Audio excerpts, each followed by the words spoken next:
네, 다음은 인간의 욕망과 또 엄청난 기술 발전의 속도라는 것을 좀 보겠습니다. 자, 이런 걸 왜 보냐면요. 인간의 욕망이 굉장히 끝이 없고요. 또 이 욕망에 또 맞춰서 기술 발전도 엄청나게 빠른 속도로 같이 따라온다는 얘기를 하기 위해서예요. 자, 사실은 뭐 인간은 오랜 기간을 거치면서 또 진화를 해왔고요. 그 진화 가운데서 살아남아서 현재 이 지구의 지배종이 되어 있죠. 다양한 여러 가지 기후 위기에서도 살아남았고, 또 예를 들자면 공룡이 지배하던 시기에도 잘 버티면서 살아남았습니다. 그리고 인간은 더 잘 환경에 적응하기 위해서, 그리고 또 더 많은 부와 권력을 누리기 위해서 다양한 욕망을 가지고 살아왔고, 또 그 욕망과 또 욕심을 다양한 방법으로 또 채워왔습니다. 사실 인간은 실로 참 똑똑한 존재는 맞습니다. 이 작은 뇌에서 엄청난 것들을 이뤄냈으니까요. 아마도 100년 전의 조상들이 지금의 세상을 보면 정말 놀라 자빠질 정도일 것입니다. 상상하던 것은 사실 뭐 기본적으로 대부분 이뤄냅니다. 이러한 기술의 발전과 또 인류의 번영의 기본은 인간이 창의적인 상상력이고 또 더 나은 삶에 대한 욕망에 부응하는 인간의 노력입니다. 자, 이 페이지에서는 러셀의 휴먼 컴패터블에 나오는 이야기를 좀 하겠습니다. 자, 이번에는 두 과학자를 좀 보겠습니다. 자, 우리나라 사람들은 아니죠. 자, 외국인들입니다. 자, 어니스트 러더퍼드라는 사람이랑 저 레오 실라드라는 사람입니다. 한 사람은 뉴질랜드의 핵물리학자이고 또 물리학 하는 분들은 아실지 모르겠는데 또 핵물리학의 아버지라고 부른다네요. 자, 그 다음에 레오 실라드는 헝가리 태생의 미국 물리학자입니다. 헝가리에서 태어나서 또 미국으로 건너간 사람이죠. 자, 이분은 이 레오 실라드라는 사람이 사실 여기서 되게 중요한데요. 그는 1933년에 핵 연쇄 반응이라는 것을 구상을 했고요.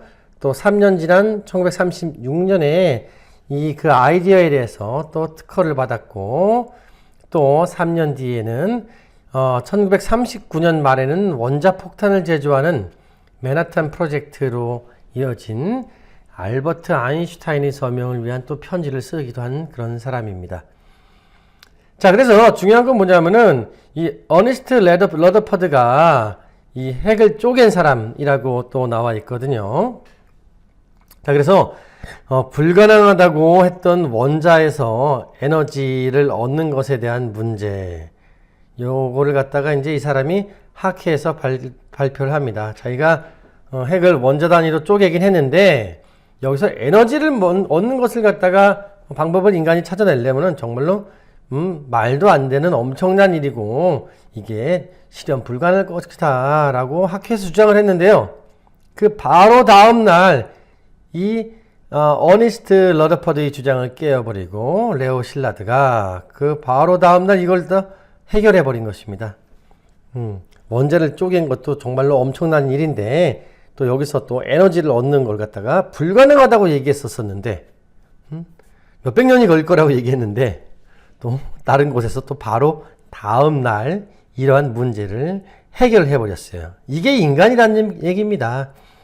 자, 그래서 여기서 주는 교훈은 무엇이냐 하면은 바로 인간의 욕망과 창의성을 절대로 얕보아서는 안 된다는 그런 얘기입니다. 자, 그래서 또 이런 얘기를 또 러셀이 스튜어트 러셀의 휴먼 컴패터블에서 이런 얘기를 또 하기도 했어요.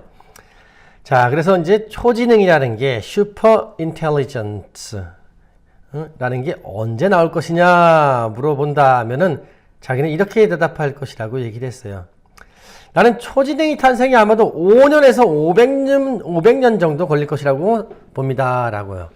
격차가 굉장히 크죠. 5년이면 5년이고 500년이면 500년이지. 아니 5년에서 500년이 이게 495년 차이인데 그죠? 이게 무슨 얘기냐면은 언제 올지 모른다는 얘기입니다. 정말 너무나도 빨리 올 수도 있고요. 또 너무나도 오래 걸릴 수도 있다. 자, 인간의 능력이라는 게 우리가 그만큼 엄청나다는 얘기입니다. 즉, 초지능의 탄생이 예측 불가능하다는 의미로 이렇게 5년에서 500년쯤 걸릴 거라고 스튜어트 러셀은 휴먼 컴패터블에서 이렇게 얘기를 하고 있습니다. 자, 인간의 능력을 너무 과소평가하면 안 된다는 것입니다. 그래서 또 이는 나중에 또 일론 머스크도 같은 유사한 말을 했어요. 우린 너무 인간을 과소평가한다고. 자, 이러한 인간의 창의성 그리고 이것을 만들어내려는 인간이 끊임없이 도전하는 포기하지 않는 이러한 욕망이 과연 인공지능이 지배하는 미래를 어떻게 만들까요? 아니면은 이 인공지능이 과연 이 땅과 인간들을 갖다가 더욱 살기 좋게 만들까요? 여러 가지 우리가 고민을 하게 됩니다. 아무도 모르지만 사실 우리는 이런 것에 대해서 생각을 좀 해야 합니다. 자, 그래서 이 사람이 러더퍼드라는 사람은 이렇게 원자를 쪼갠 사람으로도 되게 유명하고 또 양성자를 발견한 사람으로 또 유명하기도 합니다. 자, 9월 11일 날 얘기를 했는데 원자를 변환시켜서 힘의 원천으로 삼는 것은 모두 헛짓거리 하는 것입니다 했더니만은 그 다음날 바로 또 헝가리 물리학자인 레오 실라드가 중성자 유도 핵 연쇄 반응으로 원자 에너지를 해방시키는 것을 풀어냈다. 자, 인간의 욕망과 창의성을 얕보면 안 된다라는 것을 갖다가 우리가 1주차에 좀 얘기를 하고 갑니다. 자, 여러분들이 설문조사를 할 때 제가 지금 AGI, Artificial General Intelligence, 범용인공지능이 언제 나올 것인가요? 자, 여러분들이 어떻게 생각을 하십니까? 그러니까 다양한 선택들을 하셨어요. 절대 안 나온다라고 선택하신 분들도 있습니다. 하지만 단순하게 물론 절대 안 나올 수도 있습니다. 하지만 만약에 이게 나오면 어떻게 할 거예요? 만약에 정말로. 이것도 마찬가지로 스튜어트 러셀이라는 사람이 또 한 얘기입니다. 만약에 말입니다. But what if we do succeed?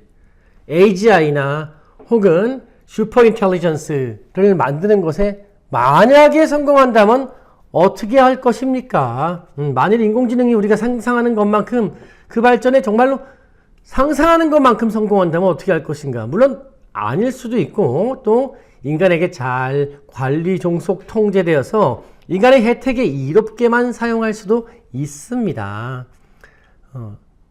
자, 이렇게 AGI나 슈퍼인텔리전스가 만들어진 다음에 우리가 통제를 잘 할 수 있습니다. 하지만 우리가 걱정하는 이런 슈퍼인텔리전스, 소위 초지능이라는 것이 정말로 만들어지는 것이 만약에 성공한다면 어떻게 할 것인가 라는 이 만일에 대해서도 대비하는 것은 사실 나쁜 것은 아니란 얘기죠. 그래서 이 수업이 자체가 그런 겁니다.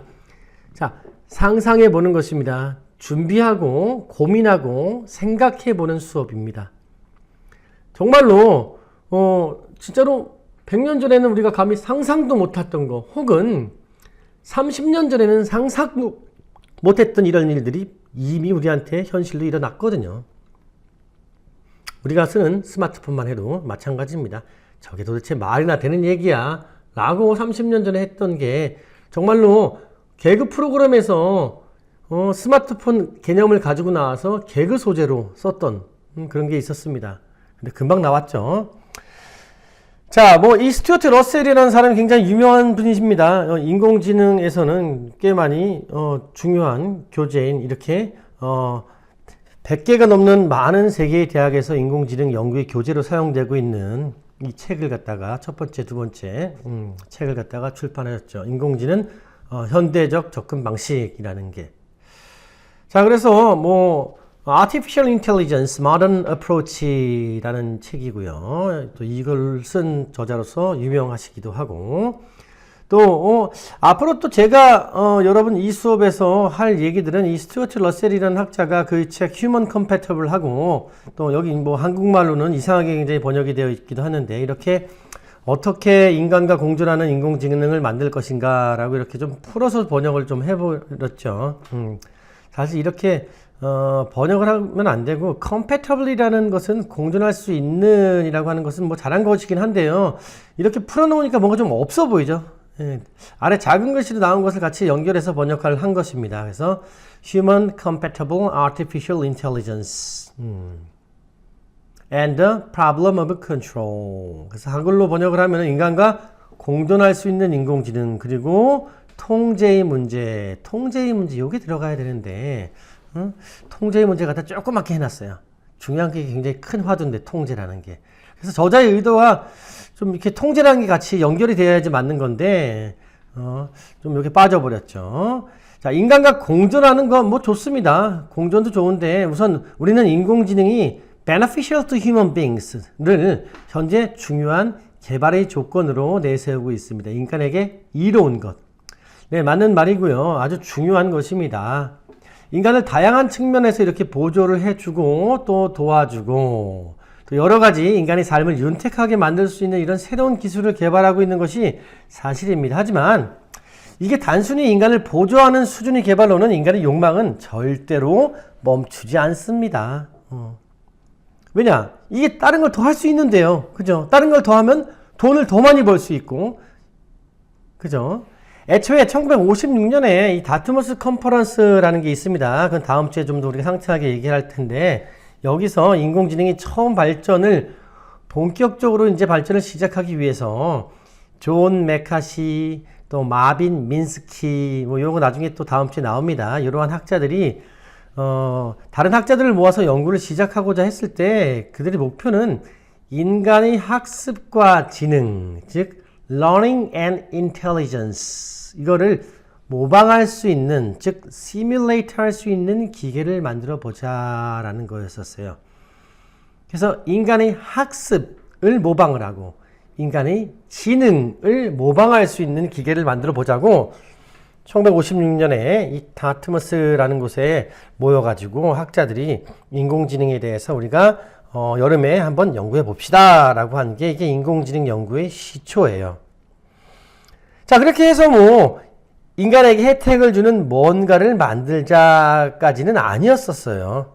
요 인간을 특정 분야에서 모방할 수 있는 것을 만들자였지, 인간에게 혜택을 주는 걸 만들어 보자, 이런 그 엄청난 큰 목표를 가진 건 아니었었죠.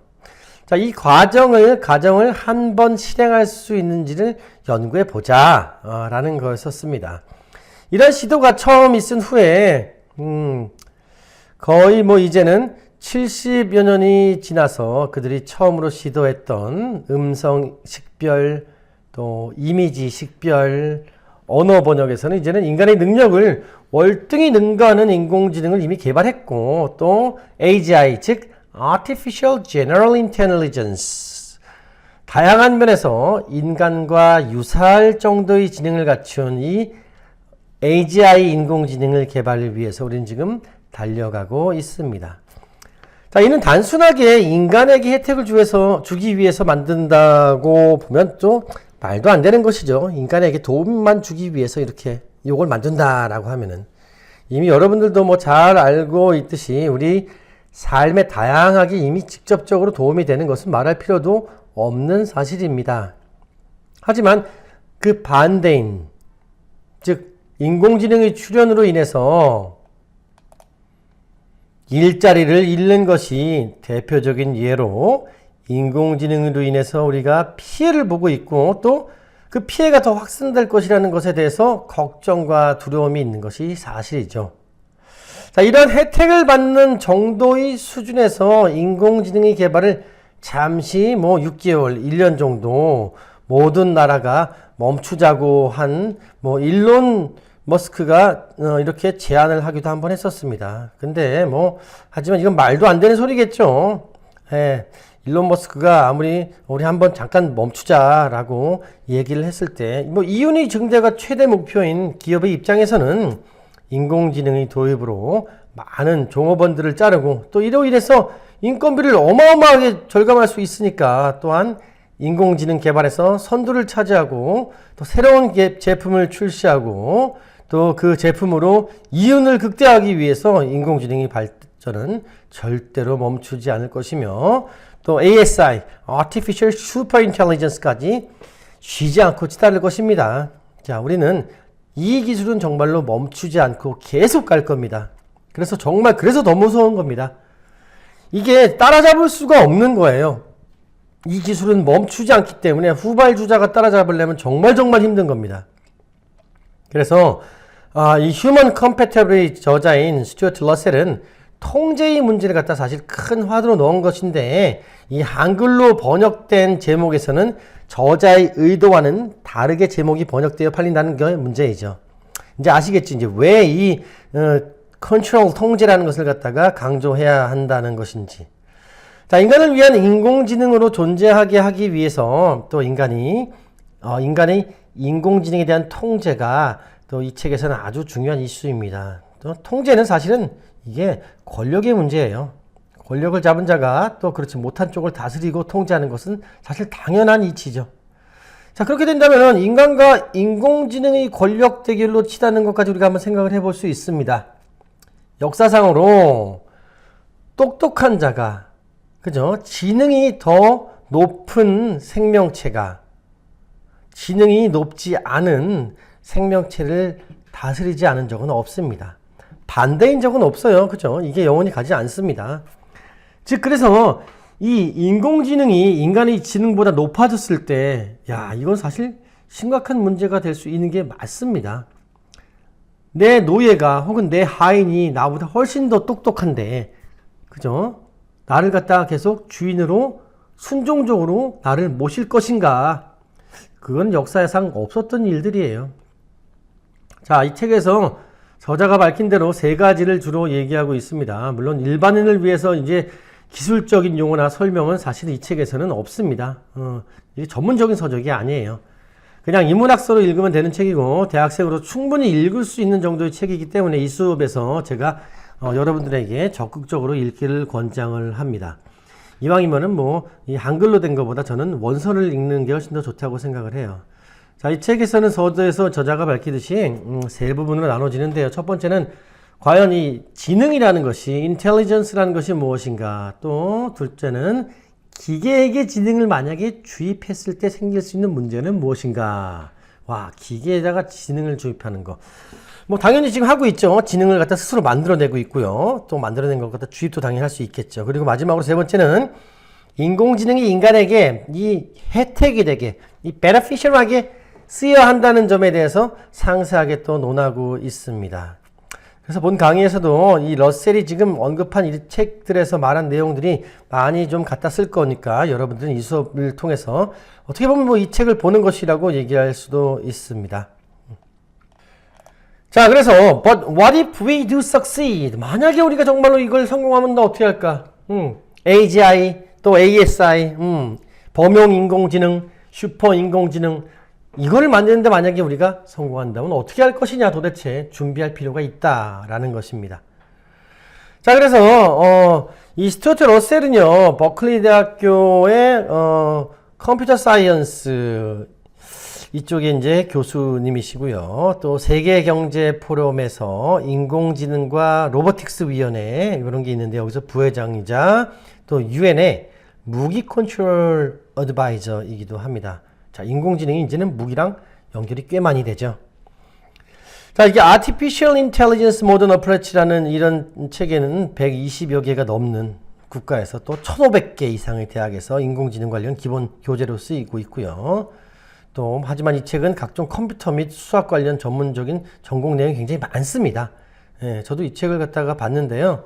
제가 볼 수 있는 수준이 아니더라고요. 굉장히 많이 인문학적인 내용보다도 이런 전공 기술적인 내용이 많이 있기 때문에 이렇게 컴퓨터 공학 하는 사람들은 아마 이 책을 당연히 알고 있을 거라고 생각을 해요. 인공지능 공부하시는 분이나 저 같은 경우는 이런 수학적인 또 혹은 연산적인 것이나 혹은 전문적인 컴퓨터 관련된 건 전 모르고요. 이걸 갖다 인문학적으로 볼 수 있는 그런 걸 갖다가 전 주로 연구를 하기 때문에 저한테는 상당히 어려운 책입니다. 또 이 저자는 또 휴먼 컴패터블을 출판하면서 이 대중에게 인공지능에 대한 고민을 하게 하는 기회를 준 이런 베스트셀러를 만들어내셨죠. 책이 이제 펭귄 출판사에서 출판이 되었거든요. 이 펭귄 여기에 있죠. 이 펭귄에서 출판된다는 것 자체가 이 대중적인 의미가 포함되어 있다는 것을 또 보여줍니다. 사람들이 제일 많이 이렇게 소설처럼 읽는 그런 책들이 주로 많이 여기서 나오거든요. 자, 그래서 휴먼 컴패터블은 인간과 양립할 수 있는 또 공존할 수 있는 인공지능 이렇게 해석하면 되겠고요. 또 러셀은 또 이 문장을 아마도 인류가 직면한 가장 중요한 질문이라고 또 강조를 하기도 합니다. 자, 그래서 그 다음에는 이것도 마찬가지로 Human Compatible에서 러셀이 쓴 내용에 있는 것입니다. 이 책의 이제 두 번째 페이지에 나오는 건데요. 과연 어떤 것이 인류 역사의 가장 큰 사건이 될까요? 자, 이렇게 나왔습니다. 자, 첫 번째, 우리는 모두 죽는다. 소행성 충돌, 기후재앙, 팬데믹. 자, 이런 거 가지고 사실 영화를 굉장히 많이 만들어내죠. 그 다음에 우리 모두 영생을 얻는다. 의학이 노화의 해결책을 발견한다. 너무나 필요한 것들입니다. 자, 외계 문명의 방문을 받는다. 지금 이미 받고 있을 수도 있겠는데, 우리가 이런 관련된 영화들 상당히 많죠. 또 빛보다 더 빨리 나가는 방법을 발견하여 우주를 정복한다. 우주로 나가는 것들. 우리보다 우월한 초지능 AI, 슈퍼 인텔리전트 AI를 창안한다. 자, 요게 이제 레이커즈와의 아니라 저기 스튜어트 러셀이라는 사람이 딴 데 가가지고 강연을 할 때 한번 썼던 겁니다. 도대체 어떤 그걸 가지고 사람들이 되게 중요하다고 생각을 할지 하는 거예요. 자, 꽤 많이 여러분 아시겠지만 영화의 소재이기도 하죠. 자, 이런 것들은 사실은 4번과 5번은 실현 가능성이 매우 높은 과학의 영역입니다. 과학의 영역. 광속이라고 하죠. 자, 그런데 여러분들이 이제 7회에 걸친 설문이 있죠. 이미 벌써 하신 분들도 꽤 많이 있고요. 그것은 기간에 맞춰서 잘 참여만 하실 수 있는 사시면은 받을 수 있는 점수입니다. 7점이 배정이 되어 있고요. 각각마다 1점입니다. 사실 1점이라는 게 여러분들 굉장히 중요한 점수입니다. 나중에 0점 몇 점 때문에 A, B가 갈리고 B, C가 갈리는 경우가 상당히 많기 때문에 그건 제가 어떻게 할 수가 없어요. 굉장히 아쉽지만은 1점 소중하게 여기시기 바랍니다. 특히나 본 수업은 인원수가 많기 때문에 상당히 많은 수를 제가 좋은 점수를 드릴 수 있어요. 대부분 저는 항상 플러스로 주려고 노력을 하거든요. 그래서 수업을 갖다가 온라인 강의 무슨 출석 혹은 이것저것 다 낼 것만 다 내시면은 좋은 점수를 받을 수 있으니까 소위 여러분들이 좋아하시는 꿀 따는 수업이니까요. 꿀 빠는 수업이니까 할 걸 잘 하시면 됩니다. 자, 이제 이 설문이라는 게 선행학습으로 여러분이 하시는 겁니다. 꼭 기간 내에 잘 하시기 바라고요. 그것을 하면 해당 주에 다음 차에 우리가 학습할 내용에 대해서 여러분이 미리 생각할 수 있는 기회를 갖는 것이고요. 그 설문 안에 다음에 할 수업 내용이 굉장히 많이 들어가요.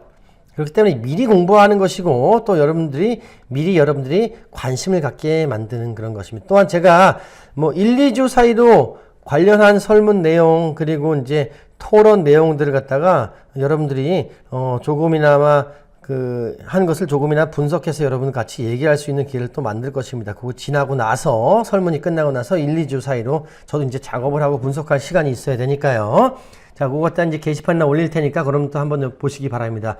제가 설문이 진행되는 걸 보고서 사실 깜짝 놀란 게 굉장히 많습니다. 와, 여러분들이 이거를 갖다 이렇게 많은 수가 이걸 이렇게 생각을 하고 있어? 라는 게 굉장히 많아요.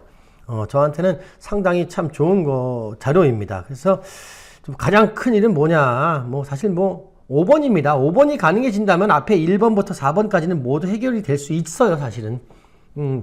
초지능이 발전한다면은 우리가 이제 병에 걸린 것 갖다가 다 고칠 수 있는 여러 가지 방법들을 갖다가 만들 수 있고요. 또 소행성 충돌, 그것도 해결할 수 있겠죠. 인공지능을 통해 가지고. 팬데믹도 마찬가지고.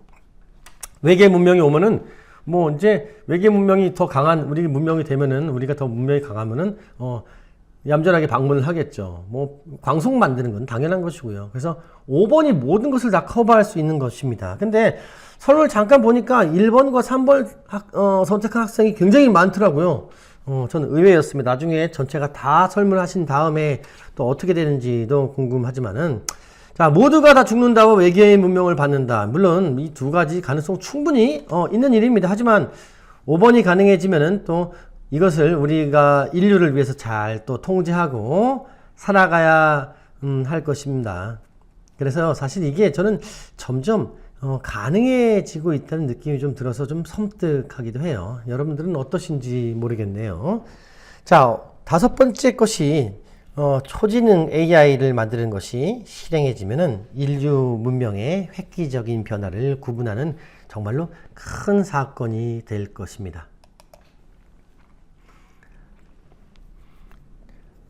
자, 다음은 이러한 또 화두입니다. 자, 충분히 진보한 기술은 마법과 구별할 수 없다.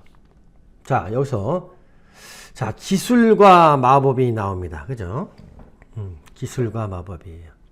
저는 마법 굉장히 좋아합니다. 개인적으로 저는 이제 판타지 영화도 제가 강의를 하고 있지만은, 예를 들어서 마블 시리즈에서 나오는 거에서 한국 사람들이 제일 좋아하는 것은 통계를 보니까, 저기에요. 닥터 스트레인지를 제일 좋아합니다. 닥터 스트레인지가 이제 마법을 쓰죠. 우리나라 사람들이 제일 좋아하더라고요. 그리고 전 또 해리포터 굉장히 좋아합니다. 자, 그래서 뭐 요거는요, 충분히 진보한 기술은 마법과 구별할 수 없다고 이 1962년에 아서 클락이라는 분이 한 말이에요. 그래서 any sufficiently advanced technology is indistinguishable from magic 이라고 원문에는 번역이 되어 있습니다. 자, 뭐 여기서 보면요, 책이 두 권이 나오죠. 자, 첫 번째 게 Profiles of the Future라는 게 있고요. 자, 요거는 부제가 An Inquiry into the Limits of the Possibles. 자, 이렇게 가능성의 한계에 대한 질문 이런 책이고, 이건 사이언스 픽션입니다. 또 요분이 이런 걸 또 많이 하시는 분이에요. 자, 그리고 이분이 1968년도 영화인 2001 스페이스 오디세이라는 굉장히 당시에는 아주 엄청나게 유명했던 그런 영화를 스탠리 큐브릭과 같이 또 스크린 플레이를 대본을 쓰셨던 분입니다. 또 뭐 여기서는 이제 HAL이라는 인공지능이 나오죠. 이 인공지능이 이제 외계인 단일체, 외계인을 좀 발견한 후에 이 지각이 있는 슈퍼컴퓨터인 HAL과 함께 목성으로 이제 사람들이 항해를 떠나서 나가는 그런 이야기인데, 여기선 좀 인공지능이 인간에게 반란을 일으키는 그런 내용입니다. 또 나중에 또 얘기하겠죠. 자, 그런데 이분이 그 아서 클락이라는 분이 여기서 이제 자기 책에서 세 개의 법칙이라는 걸 갖다가 얘기를 하는데, 뭐 저명하지만 나이 든 과학자가 무언가를 가능하다고 말할 때 그것은 거의 확실히 옳다라는 이러한 법칙이 또 있고요. 또 그 다음에 두 번째 법칙은 그들이 무언가가 불가능하다고 또 말할 때, 이렇게 나이 들었지만 저명한 과학자들이 그들은 아마도 매우 틀릴 것이다 라는 거고요. 또 가능성의 한계를 발견하는 유일한 방법은 가능성의 한계를 조금 지나쳐 불가능에 도전하는 게 바로 유일한 방법이다. 그래서 마지막 법률은 충분히 발전된 기술은 마법과 구별할 수 없다라고 얘기한 게 그 아서 클락이 한 얘기입니다. 자, 그래서 충분한 기술은 마법과 구별할 수 없다. 충분히 진보한 기술은요. 자, 그래서 우리가 지금 마법이라고 생각하는 것들, 아이고 말도 안 되라는 거, 자, 이게 기술입니다. 이제는. 자, 그래서 뭐 정말로 30년 50년 혹은 100년 전에 있던 사람이 지금 온다면은, 왜 우리 그런 거 많이 있잖아요. 과거에서 또 미래로 혹은 현재로 이렇게 오는 것을 갖다가 소재로 다룬 영화에서 보면은 사람들이 믿지를 못하죠. 예, 마찬가지로 마법처럼 생각을 합니다. 하지만 우리에게는 그게 기술이죠. 자, 그래서 이제 본격적으로 이번 주에 학습할 주제에 대해서 이렇게 정리를 좀 해놨습니다. 자, 그래서 교과목 소개와 담당 교수 소개를 제가 했고요. 또 인공지능 논쟁에 대해서 알파고, 뭐 이렇게 초기의 챗 프로그램들 이런 걸 좀 제기할 테고, 2010년대의 인공지능 기술 개발들을 간략하게, 그리고 최근에 인공지능 기술과 기업들, 그 다음에 인공지능 관련된 법칙들 좀 몇 개 있습니다. 차근차근 하나씩 볼 테고요. 주로 이제 이번 시간에 또 같이 다룰 것은 산업혁명, 우리 4차 산업혁명이라고 얘기하니까 산업혁명에 대해서 좀 얘기를 할 테고, 또 교과목 추천 주차별 학습 계획, 학습 계획을 쭉 볼 테고요. 오리엔테이션 시간이니까. 그 다음에 뭐 교재 및 영상에 대해서 좀 얘기를 해보겠습니다. 자, 이 본 수업의 목적은 이렇습니다. 좀 제가 좀 쭉 써놨는데, 인공지능 개발의 역사와 그것이 바꾸어 놓은 우리 현재에 대한 이해, 인공지능 윤리에 대해서 해답을 내놓기보다는 미래의 과제를 좀 제시하여 고민하는 것입니다. 제가 답을 주지 못합니다, 이 수업에서. 이거는 학자들도 아직 답을 갖다 찾지를 못하고 있고요. 이게 점점 해 나가는 과정에 있습니다. 이미 이 인공지능 윤리라는 것이 본격적으로 얘기가 되어서 정말 학자들이 고민한 것은요. 제가 2018년 정도부터 이 수업에 대해서, 이 토픽에 대해서 고민을 했는데, 그때 벌써 10년 전에 옥스퍼드, 캠브리지, 하버드, MIT 교수들이 모여가지고 이 윤리에 대해서 벌써 얘기를 하고 있더라고요. 그래서 저는 깜짝 놀랐었어요. 그때 당시만 해도 사실 한국에서는 별로 이것에 대해서 언급 자체도 안 했었거든요. 그래서 이거 늦었다. 우리도 빨리 이걸 갖다가 고민을 해야 되겠다 하고 제가 2018년부터 이걸 갖다 고민을 하기 시작을 한 겁니다. 자, 그래서 뭐 답을 사실 내릴 수는 없습니다. 아주 심각하게 이게 참 철학적이고 윤리적이고 이게 인문학적인 게 사실 과학처럼 답이 나오지 않기 때문에, 하지만 우리가 이걸 갖다 결정은 사실 분명히 하긴 해야 돼요, 나중에. 자, 영화, 드라마 및 다양한 영상들에 제시된 인공지능과 함께 하는 현재 미래를 통해서 우리가 인공지능에 대해서 고민을 해봅니다. 뭐 이 수업에서는 뭐 영화를 갖다가 엄청나게 많이 보고 하지는 않습니다. 영화를 통해서 혹은 드라마와 유튜브 영상들을 통해서 우리가 이해하는 데 도움을 받는 것입니다. 판타지 영화 수업 같은 경우는 주로 영화가 반 이상 되었고요. 이 수업 같은 경우는 영화가 반 이상 되고 그렇게 하지는 않습니다. 하지만 물론 영화에서 이 인공지능을 다루는 것이 너무나 많기 때문에 저 또한 마찬가지로 그걸 갖다가 많이 활용을 합니다. 자, 인공지능이 가져올 기회와 도전은 도대체 무엇이고, 그것이 글로벌 커뮤니티에 줄 영향은 무엇일까? 같이 고찰을 해보시는 겁니다. 자, 설문보안이 여러분들이 인공지능에 대해서 관심을 가지고 있는데 모르는 사람이 엄청나게 많아요. 제가 그리고 이 수업에서 활용하는 영화에 대해서 왜 그렇게 많이 안 보셨어요? 나는 참 많이 보셨을 줄 알았는데 여러분들이 관심이 아직 좀 많이 부족한 것 같아요, 인공지능에 대해서. 자, 그 다음에 또 인간을 위한 인공지능의 발전을 위해서 우리는 또 무엇을 해야 되냐. 자, 기본이 그겁니다. AI for Humanity 이거예요. AI for Humanity, 인간을 위한 인공지능. 대부분 이게 큰 틀입니다. 자, 우리가 뭘 해야 되냐. 그 다음에 인공지능에게 지배당하지 않기 위해서 어떤 인간이 되어야 하나. 그 다음에 인공지능과 공존하기 위해서 또 우리가 어떻게 해야 하나. 뭐 이러한 내용들을 갖다가 우리 수업에서 전체적으로 한 학기 동안 고민해 볼 것입니다. 뭐 요거 말고도 우리가 세부적인 여러 가지 주제들이 많이 있습니다. 그래서 크게 따지고 보자면은 인공지능 윤리라는 거예요. 뭐 윤리라는 게 굉장히 딱딱하고 뭐 철학만 생각하고 하는 그런 것은 아닙니다. 우리가 생활하는 데 필요한 것들, 우리가 반드시 고민해야 되는 것들, 그것에 대한 수업입니다. 자, 본 과목의 거시적 토의 주제들 쭉쭉 몇 가지 적어봤어요.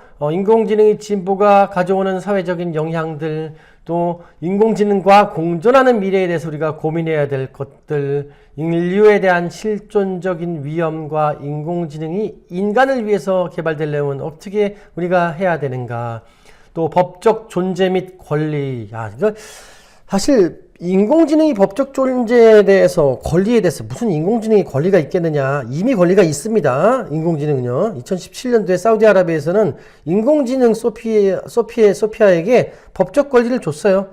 시민권을 줬어요. 자, 그런 것도 있습니다. 나중에 그런 것들도 얘기해 볼게요. 자, 인공지능 시대 인간은 어떻게 해야 하나, 그리고 인간과 인공지능 기계에 대해서 관계를 어떻게 설정해야 되나, 또 인간의 감정에 끼치는 영향과 소통 방식의 변화라는 것, 인공지능이 함께하는 그런 세상이 됐을 때. 제가 말하는 인공지능이라는 것은요, 원래는 우리 눈에 보이지 않는 프로그램입니다. 알고리즘 프로그램이에요. 근데 제가 이 수업에서 말하는 인공지능이라는 것은 인간의 모습을 한 휴머노이드 로봇, 인공지능이 장착된 그것을 언급할 경우가 많이 있으니까 그렇게 이해를 해 주시면 됩니다. 또 인공지능과 과학의 발전이 바꿀 포스트 휴먼은 어떻게 되는가. 자, 들어보긴 했었죠. 포스트 휴먼. 자, 인간 이후의 인간, 인간을 넘어서는 인간. 이게 포스트 휴먼입니다. 자, 인공지능의 발전과 또 생명과학의 발전이 도대체 인류를 어떻게 만들어 나갈까, 변화시켜 나갈까 하는 것들. 그 다음에 뭐 이렇게 인공지능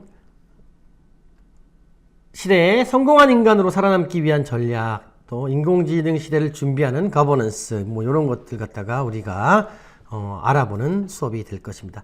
자, 그래서 이게 먼 미래이 아닙니다. 미래의 일이 이미 와 있고요. 또 기술 발전은 아까 얘기했듯이 정말 엄청난 속도로 일어날 것이고, 또 이렇게 기술 발전은 선형적이 쭉 선으로 가는 게 아니라 기하급수적으로 증가하기 때문에 우리가 고민을 빨리 시작을 해야 됩니다.